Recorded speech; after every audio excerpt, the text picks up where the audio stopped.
दीपोत्सव है उसको लेकर जो विपक्ष का रवैया है उस पर भी उन्होंने सवाल उठाए। आज की जो खास चर्चा है वो अब हम करने वाले हैं कि जो राजनीतिक नारों के बीच बटोगे तो कटोगे, ये वाली सबसे ज़्यादा इन दिनों चर्चा हो रही है। जहाँ हम जानते हैं कि उत्तर प्रदेश के मुख्यमंत्री योगी आदित्यनाथ ने सबसे पहले ये बात कही थी, लेकिन इस बीच अयोध्या में 500 साल की प्रतीक्षा के बाद वाली जो दीपावली है उसको लेकर पूरे देश में उमंग और उत्साह का माहौल है। सामाजिक आंदोलन से खड़ा हुआ राम मंदिर का मुद्दा, आखिरकार मंदिर वहीं बनाएंगे के पीढ़ियों के संकल्प को पूरा किया गया। तो जाहिर है कि समाज को बांटने की कोशिश राम मंदिर ने फेल कर दिया था और इस मुद्दे को सामाजिक चेतना से जोड़ दिया था। तो मौजूदा दौर में उत्तर प्रदेश के मुख्यमंत्री योगी आदित्यनाथ ने उसी सामाजिक सरोकार को जगाने के लिए ये कहा था कि बटोगे तो कटोगे, ये नारा रखा, लोगों के सामने रखा। हालांकि याद कीजिए, योगी आदित्यनाथ ने ये नारा बांग्लादेश में जो हिंदुओं के प्रति बढ़ता अत्याचार था उसके संदर्भ में दिया था और कहा था कि एक रहेंगे तो नेक रहेंगे, वरना बांग्लादेश और पाकिस्तान की तरह हाशिए पर धकेल दिए जाएंगे। लेकिन सपा प्रमुख अखिलेश यादव को योगी आदित्यनाथ का ये नारा नकारात्मक सोच वाला लगा। अखिलेश ने कहा कि बीजेपी बांटने वाली सियासत करती है, उनका पीडीए ना तो कभी बटेगा ना कभी कटेगा। तो क्या अखिलेश की चिंता इस बात को लेकर है कि उनकी जो मुस्लिम यादव समीकरण है उससे कहीं और बाकी जातियां बेदक न जाएं? जातिवादी सियासत में बांटने और राज करने का फॉर्मूला इस नारे से क्या आहत होता है? क्या इसीलिए अखिलेश ने ऐसा कहा? दरअसल अखिलेश यादव को पिछड़ा, दलित और मुस्लिम वाली पीडीए जो उनकी राजनीतिक हित है वो उसको मजबूत करती है उनकी पार्टी को। कांग्रेस पार्टी अपनी मोहब्बत की दुकान में आबादी और हक का नारा लगाती है, जिसकी जितनी आबादी उसका उतना हक। ये वही कांग्रेस पार्टी है जिन्होंने कहा था बच्चे दो ही अच्छे। तो इस बीच इंडी गठबंधन जो विपक्षी गठबंधन है वो हिंदू समाज बटे, ये उनको लगता है कि तो फायदे का सौदा उनके लिए है, लेकिन मुस्लिम वोट बैंक मजबूत बना रहे इसके लिए वो पूरी कोशिश करते हैं, हर कोशिश करते हैं। तो सवाल ये है कि समाज बटा तो देश खंडित हुआ, ये तो हमने देखा है। मजहब के आधार पर पाकिस्तान बना था 1947 में, लेकिन यह प्रयास कभी नहीं हुए कि भारत के सनातन संस्कृति में कोई बिखराव ना हो। तो विपक्ष के नेता योगी आदित्यनाथ के नारे को भय की सियासत बता रहे हैं, लेकिन मुस्लिम तुष्टीकरण को लेकर हर दिन एक नया एजेंडा लेकर आ जाते हैं। तो जाहिर है कि परिवारवादी पार्टियों की चिंता अपनी सत्ता को लेकर होती है। सत्ता की सीढ़ी वो समाज को बांटकर ही हासिल करते हैं, लेकिन राम मंदिर का भव्य निर्माण और रामलला विराजमान का आगमन ये बताता है कि सामाजिक एकजुटता ही भारत और भारतीयता को बचाकर रख सकती है।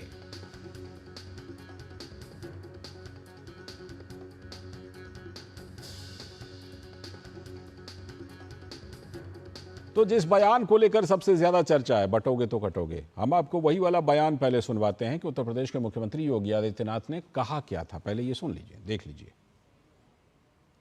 राष्ट्र से बढ़कर के कुछ नहीं हो सकता, कुछ नहीं हो सकता। और राष्ट्र तब सशक्त होगा जब हम एक रहेंगे, नेक रहेंगे, तभी नेक रहेंगे। बटेंगे तो कटेंगे। आप देख रहे हैं ना, बांग्लादेश में देख रहे हो ना, तो वो गलतियां यहां नहीं होनी चाहिए। बटेंगे तो कटेंगे, एक रहेंगे तो नेक रहेंगे।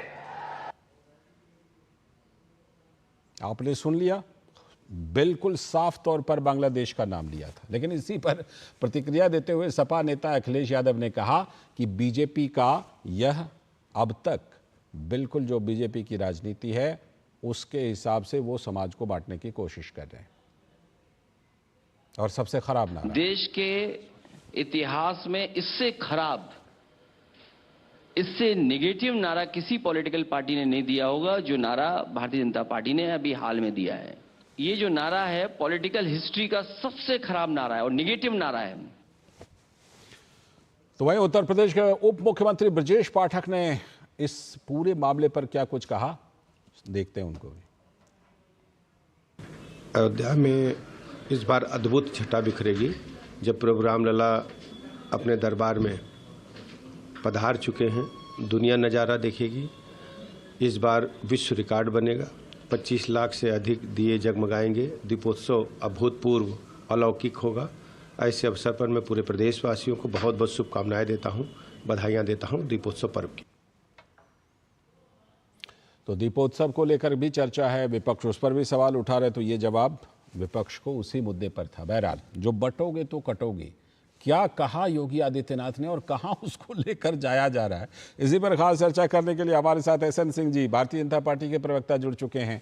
साथ में हमारे साथ दुष्यंत नागर जी, जो राजनीतिक विश्लेषक हैं, कांग्रेस के समर्थन में और कई बार विपक्ष की जो बातें हैं उसको बड़ी मजबूती से रखते हैं। और साथ में हमारे साथ जुड़ेंगे हमारे सलाहकार संपादक विनोद मिश्र जी भी यहाँ पर हमारे साथ स्टूडियो में जुड़े हुए हैं। तो ये जो पूरा का पूरा मुद्दा है, इस पर चर्चा करने के लिए देखिए दुष्यंत नागर जी जुड़ चुके हैं हमारे साथ विनोद मिश्र जी हमारे सलाहकार संपादक जुड़ चुके हैं और भारतीय जनता पार्टी के प्रवक्ता भी जुड़ सकते हैं। नमस्कार, कैसे हैं सर?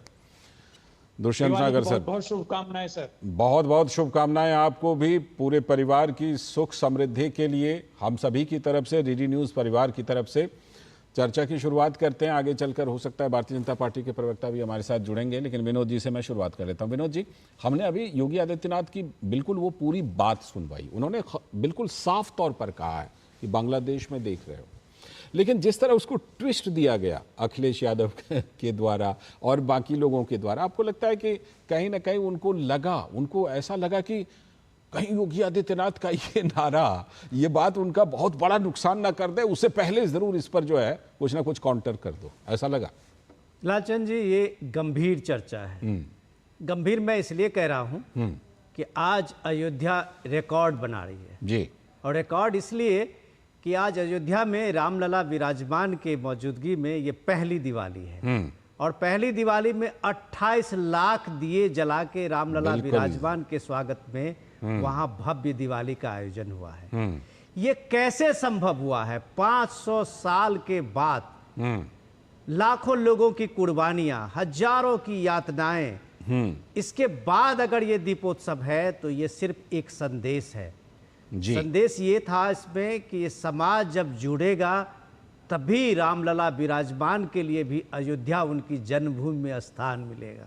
बिल्कुल। और ये स्थान तब मिला है जब राम मंदिर आंदोलन सामाजिक चेतना जगाने वाला अब तक का सबसे बड़ा आंदोलन बना था और वो आंदोलन ने लोगों को जोड़ा, जात पात से ऊपर उठ के रामलला हम आएंगे, मंदिर वही बनाएंगे कि ये नारा देते हुए 3 पीढ़ियां 4 पीढ़ियां बीत गई लाल जी। और आज उस पीढ़ियों में हम लोग उस सौभाग्यशाली हैं जो आज हम रामलला विराजमान की भव्य राम मंदिर में मौजूद हैं। तो ये हम भव्य दिवाली का आयोजन देख रहे हैं, 28 लाख दीप जला के उनका स्वागत कर रहे हैं जी। तो ये एक जो सामाजिक चेतना का, ये आप ये देखिए कि सबसे बड़ा, जिसको अपोजिशन के लोग प्रयोगशाला कहते हैं, तो डेफिनेटली आज राम जन्मभूमि में के आंदोलन के बाद ये जो भव्य दिवाली का आयोजन है, ये दीपोत्सव का आयोजन है, वो भी समझने की बात है कि बटोगे तो कटोगे।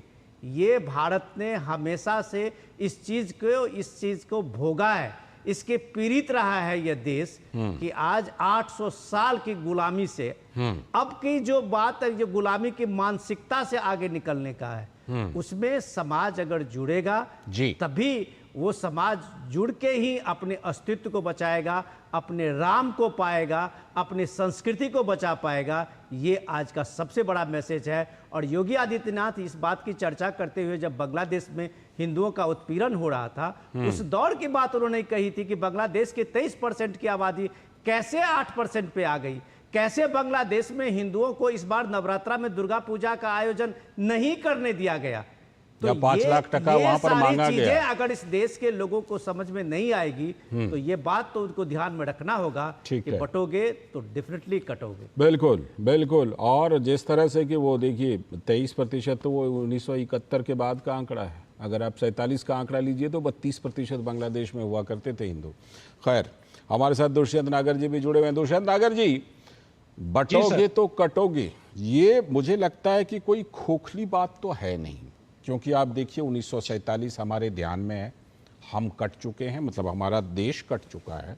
अब बचा खुचा टुकड़ा जो है वो तो हम देख रहे हैं हमारे पास है, तो ये बचा खुचा टुकड़ा भी कम से कम बचा रहे, ये और ना बटे ना कटे, इसको लेकर के अगर इस तरह की बात, और ख़ास तौर पर आप देखिए कि भारत के अंदर के कुछ हिस्सों में, कश्मीर घाटी का आप उदाहरण ले लीजिए, आसपास की बातें ले लीजिए, बांग्लादेश ले लीजिए, अफगानिस्तान में क्या हुआ अल्पसंख्यकों के साथ उसको ले लीजिए, पाकिस्तान में क्या हुआ। ऐसे में अगर ये बात कही तो आखिर क्यों कुछ नेताओं को इस बात से मिर्ची लग गई? बताइए।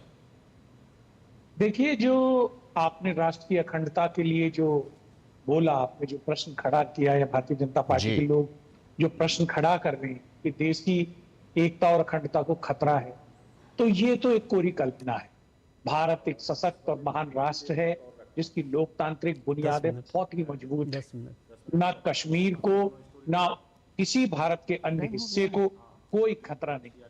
हमारी सशक्त सेनाएं, हमारा युवा, देशभक्त लोग, भारत के हिंदू मुस्लिम सिख ईसाई आपस में सब भाई भाई का गूंजता हुआ नारा, चारों दिशाओं में प्रगति करता हुआ भारत, कहीं कोई पटने वाला नहीं है और न दुनिया में कोई ऐसी शक्ति है कि जो भारत की एकता और अखंडता को चुनौती दे सके। दूसरी बात में ये नारा क्यों दिया जा रहा है? जिस प्रकार से अयोध्यापुरी में जो भगवान रामचंद्र जी की जन्मस्थली ही नहीं जी। एक दैवीय पुरी का स्थान रखती है, जो पुरियां बताई गई हैं भारत में, द्वारिकापुरी, जगन्नाथपुरी, अयोध्यापुरी, उन पुरियों में श्रेष्ठ स्थान अयोध्यापुरी है। वहां भारतीय जनता पार्टी पिछला लोकसभा में चुनाव जिस प्रकार से हारी और बुरी तरह से हारी, उससे भारतीय जनता पार्टी को अपना जनाधार देश के जो बहुसंख्यक वर्ग है उसमें खिसकता हुआ प्रतीत हुआ और वहां से एक एससी समाज के व्यक्ति का जीतना, जो कि समाजवादी पार्टी के थे अवधेश प्रसाद जी, उनका जीतना उनके लिए चिंता का विषय हो गया। इसलिए ये नए नए नारे दे रहे हैं। ना देश को खतरा है, ना समाज को खतरा है। भारत के युवा का डंका दुनिया में बज रहा है। भारत का युवा दुनिया की बड़ी बड़ी एमएनसीज को लीड कर रहा है। हमारी महान बहादुर सेना, हमारे, आप देखिए कितने हमारे युवा रिसर्च कर रहे हैं, कितने दुनिया की अलग अलग यूनिवर्सिटीज में हैं, तो ये कहीं एमएनसीज को लीड बहुत अच्छी बात है, तो बहुत अच्छी बात है। महान एक राष्ट्र के लिए ठीक है, बनने का कोई खतरा नहीं है, कोई कैसे खतरा नहीं है? नहीं नहीं, ये कबूतर की तरह आंख बंद कर लेने से अंधेरा नहीं होता दुष्यंत नागर जी। कबूतर की तरह आंख बंद कर लेने से अंधेरा नहीं होता। पीछे का जो तजुर्बा होता है उसे हम झुठला नहीं सकते। पीछे क्या तजुर्बा हमारा है वो हमने देखा है। जी विनोद जी, हाँ। 15 अगस्त 1947 नागर साहब, आप दुष्यंत नागर जी सुनिए, आप संदर्भ को छोड़ के आपने, नागर साहब मेरा एक निवेदन है सिर्फ, आपने संदर्भ को छोड़ के बाकी तो सारे ज्ञान हम लोगों के सामने में रख दिया, लेकिन तो संदर्भ ये है हमारा कि आखिर अखिलेश यादव को ये निगेटिव सोच क्यों लगती है, ये निगेटिव नारा क्यों लगता है? क्यों? वही बात आज अखिलेश यादव को ये डर क्यों है कि हिंदू समाज अगर जुटेगा तो सबसे ज्यादा खतरा क्या अखिलेश यादव को है? अगर वो अपने पूरे इलेक्शन कैंपेन में अगर वो पीडीए बनाते हैं, कुछ जातियों के समूह में मुस्लिम वोट को जोड़ते हैं, तो क्या वो जाति को और समाज को बांटने वाला नहीं है? अगर राहुल गांधी मोहब्बत की दुकान में जिसकी आबादी जी उतना हक का नारा देते हुए उत्तर से दक्षिण तक वो ये यात्रा करते हैं, भारत जोड़ो यात्रा करते हैं, और जो सबको तो पूछते क्या ये हैं कि समाज कौन को जात हो बांटने भाई? वाला नहीं है? अगर आप कांग्रेस के समर्थक हैं, कांग्रेस की राजनीति को बेहतर जानते हैं, अगर कांग्रेस की राजनीति पूरे के पूरे राजनीति में अगर हिंदुओं के लिए उनको आबादी के फर्क देना जायज लगता है, तो यही बात तो पीएम ने पूछा था कि ये जाति गणना की बात जो आप करते हो बड़े भाई, तो सीधे हिंदुओं में ही जाति है। 21 से 22 से ज्यादा जातियां मुस्लिम समाज में, उसकी गिनती क्यों नहीं करते हो? बिल्कुल। तो आप एक वोट बैंक में चट्टानी एकता दिखाते हैं और बटा हुआ हिंदू समाज आपके राजनीतिक फार्मूले में है, कहीं तो ना कहीं ये सूट करता है क्या? ये पीडीए को खतरा है, इसलिए अखिलेश को खतरा है और उनको ये निगेटिव बाइट दिखता है, उनको ये भय दिखाने वाला लगता है। इस मुद्दे पे आइए ना, दीजिए जवाब दुष्यंत नागर। हूं साहब, कहीं जाने वाला नहीं हूं। देखिए, एक तो मैं ये कहना चाहता हूं हमारे देशवासियों से कि 1947 को जो भारत नेहरू जी को मिला, उसमें राज्य बढ़े, उसका विस्तार हुआ, उसका भूभाग बढ़ा, घटा नहीं। गोवा कितना सा मिला था? उत्तर पूर्व के राज्य नहीं, आजादी की जो लड़ाई लड़ी गई थी, मुझे बताइए, आजादी की जो लड़ाई लड़ी गई थी कितने से राज्य के लिए लड़ी गई थी? कितना छोटा राज्य के लिए? सर, आजादी की लड़ाई तो पूरे उपमहाद्वीप के ये है पॉइंट, ये है पॉइंट। पूरे उपमहाद्वीप के लिए लड़ाई लड़ी गई और हमारे पास मिला क्या हमें? सर, मैं 15 अगस्त 1947 के बाद की बात कर रहा हूं।